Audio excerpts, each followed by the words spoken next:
Fast Talk with Boy Abunda. Kasama po natin si Buboy Villar. Let's do Fast Talk. Sige, Tito Boy. Pero Fast Talk ito na pang leading man. Dramatic. Drama. Okay? Our time begins now. Buboy, kimchi, baka ako naman nakaganon din. Kimchi, pichi-pichi. Kimchi. Pares, samgyup. Pares. Dojon, mission. Dojan. Habulin, lokohin. Abuli. Guwapo, romantiko. Uy, romantiko. Batang kanal, batang banal. Batang kanal. Mas napakilig sa'yo, si Lexi o si Angel? Uy, Lexi. Lexi o si Faith? Faith. Ah! Si Faith o si Jelay? Ay, Faith. Mas gwapo, ikaw o si Miguel? Uy, ako no. Mas maharot, ikaw o si Kokoy? Uy, si Kokoy. Mas magulang, ikaw o si Mikael? Ako. Mas palaban, ikaw o si Glyza? Boss G. Guilty or not guilty, may pinagsabay na girlfriends? Uy, wala. Pinagsabay ako.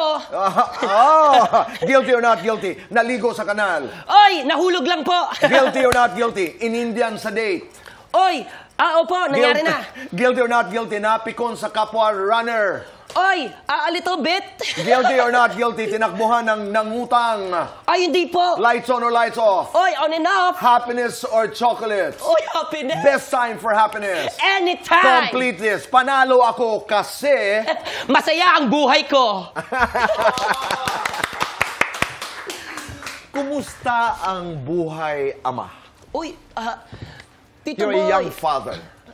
Actually po ngayon, Tito Boy, mas nakikita ko na po yung pagiging tatay po kasi yung nag-aral na po yung mga anak ko. Kasi po ako po kasi dati, nung panahon ko ng schooling, parang matigas po kasing ulo ko, parang ayoko minsan makinig. So ngayon parang sabi ko, uy, mga anak ko na yung mga nag-aaral. So nata-challenge po ako bilang isang tatay kasi kadalasan po pag meron pong assignment, siyempre sa parents po magtatanong, Papa, how to do this? Can you teach me? So natutuwa po ako sa mga ganung bagay na, ito pala yung pakaramdam nun. Or sometimes, I think the school would invite you to go to the school. Yes po. Lalo na po yung nakakuha po siya ng medal. Tuwang-tuwa po ako. Sarap ng pakiramdam. Sobrang sarap po sa pakiramdam. How is your setup in terms of co-parenting? Kayo ng dating partner mo, si Angeline. Angeline po, Angeline. Actually, Tito Boy, napakaganda po pala talaga na nag-uusap po kayo ng partner mo, di ba? Kasi po, syempre, lalo po siya, nanay po siya ng mga anak. At respetado ko po siya na nanay po siya ng mga anak ko. Kasi lagi ko nga sinasabi na, mahalin nyo laging nanay nyo. Number 2 lang si Papa. O lagi ko pong sinasabi sa kanila. Kasi po, hindi ko rin po kayang ibigay kung anong kayang ibigay ng pagmamahal ng isang ina. Kaya po lagi ko pong, respect mo lagi ang iyong nanay. At kung meron kang ibabahagi na leksyon sa pagmamahal, sa pag-ibig, sa iyong dalawang anak, ano yon, Buboy? Ano ang may bibigay kong aral? Aral, oo. Base sa journey mo, base sa mga pinagdaanan mo.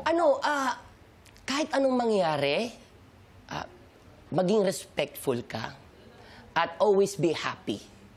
At sa mga panahon na sumasadsad, sa mga panahon na tao lamang tayo at nagkakamali, ano ang payo na ibibigay mo sa iyong mga anak? Well, anong may papayo ko sa kanila kung sadsad? Pasensya. Pasensya kasi, syempre, bilang isang tatay, lalo't hindi naman ako lumaki din po sa marangyang buhay, gusto ko pong ibigay ang pinakamagandang buhay na hindi ko narating nung bata po ako. Gustong-gusto po. Pero sa ngayon, gusto ko minsan maghingi ng pasensya. Pasensya ko sa mga oras na wala si Papa. Pasensya kasi yun po yung parang pinaka-importante yung oras. Pasensya dahil kung minsan yung oras ko wala sa kanila. Kasi kailangan mag-work ni Papa para sa kanila. Kung bubuksan ang iyong puso ngayon, anong pangalan ng babae ang nakasulat? Naku po, unknown. Unknown pa. Opo. Kausapin mo, yung next girlfriend mo, nandyan lang yan, nanonood. Ano ang nais mong sabihin sa kanya?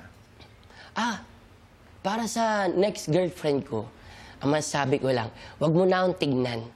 Ang tignan mo na lang yung mga anak ko. Kasi sila ang buhay ko. At kapag mahal mo sila, mahal din kita. Wow. Mabilisan lamang. Sa Running Man Philippines, kung halimbawa lamang, hypothetical, fast talk ito. Yes po. Kung may sasama ka sa langit, sino? Si Mikael. Kung may isasama ka sa impyerno, sino? Si Kokoy.